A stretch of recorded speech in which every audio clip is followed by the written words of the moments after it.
एक कहावत सही कही गई है कि जब भी जुबान खोलो तो नाप तोल कर ही बोलो, वरना मुंह से कब क्या निकल जाए और उसका क्या परिणाम हो आपको पता भी नहीं चलता।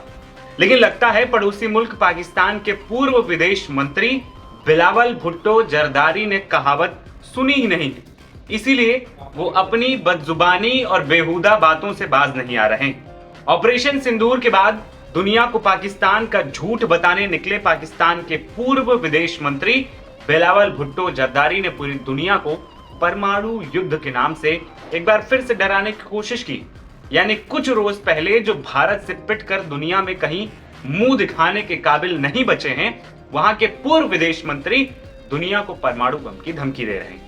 भारत के खिलाफ अक्सर जहर उगलने वाले बिलावल भुट्टो ने बुधवार को चेतावनी दी कि भारत और पाकिस्तान के बीच अगर परमाणु युद्ध होता है तो इसका विनाशकारी असर पूरे क्षेत्र और उसके बाहर भी होगा।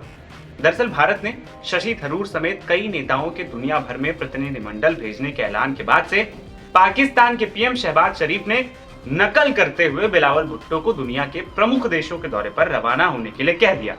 और रवाना होने से ठीक पहले ही बिलावल भुट्टो परमाणु बम की गीदड़ भभकी देते हुए नजर आए।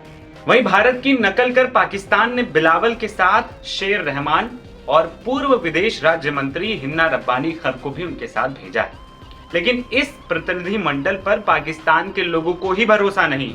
उनका कहना है कि शशि थरूर के सामने बिलावल भुट्टो की पोल खुल जाएगी। बिलावल जब अपनी यात्रा के लिए रवाना हो रहे थे तो उन्होंने ये भी बताया कि विदेश मंत्रालय ने उन्हें क्या झूठा दुष्प्रचार करने के लिए भेजा है।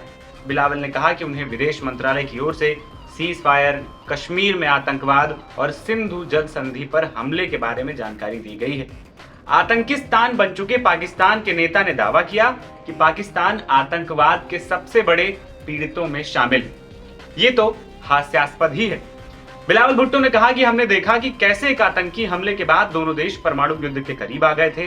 बिलावल ने कहा कि जब तक कश्मीर, आतंकवाद और पानी का मुद्दा सुलझ नहीं जाता, शांति नहीं होगी। पीपीपी नेता ने आरोप लगाया कि भारत पानी को हथियार बना रहा है। उन्होंने साफ कहा कि दुनिया भर के देशों को बताऊंगा कि कैसे भारत और पाकिस्तान के बीच परमाणु युद्ध का असर इस इलाके में आगे तक होगा। इससे पहले पाकिस्तान की सरकार ने सेना प्रमुख जनरल आसिम मुनीर को भारत के साथ हालिया सैन्य संघर्ष में भूमिका के लिए मंगलवार को पदोन्नत कर दिया और उन्हें फील्ड मार्शल बनाने का फैसला किया। इसी के साथ जनरल मुनीर देश के इतिहास में इस पद पर पदोन्नत होने वाले दूसरे शीर्ष सैन्य अधिकारी बन जाएंगे।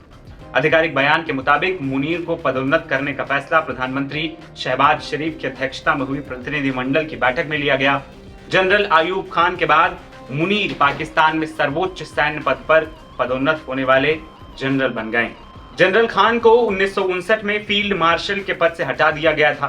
प्रधानमंत्री कार्यालय यानी कि पीएमओ ने कहा कि पाकिस्तान सरकार ने देश की सुरक्षा सुनिश्चित करने और उच्च रणनीति एवं साहसी नेतृत्व के आधार पर दुश्मन को हराने के लिए जनरल आसिम मुनीर निशाने इम्तियाज मिलिट्री को फील्ड मार्शल के पद पर पदोन्नत करने को मंजूरी दे दी।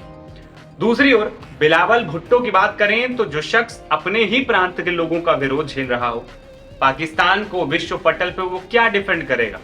सिंधु के लोग भुट्टो से सवाल कर रहे हैं कि जब सिंधु प्रांत में ही पानी की किल्लत है तो वो भारत से पानी की लड़ाई को कैसे लड़े। कुछ स्थानीय नेताओं और किसानों का कहना है कि बिलावल के बयान समाधान करने के बजाय केवल राजनीतिक नौटंकी है, जिससे वो देश में लोकप्रिय हो पाए। फिलहाल इस रिपोर्ट में इतना है। मेरा नाम है आदर्श और आप देख रहे थे एनबीटी ऑनलाइन। नमस्कार।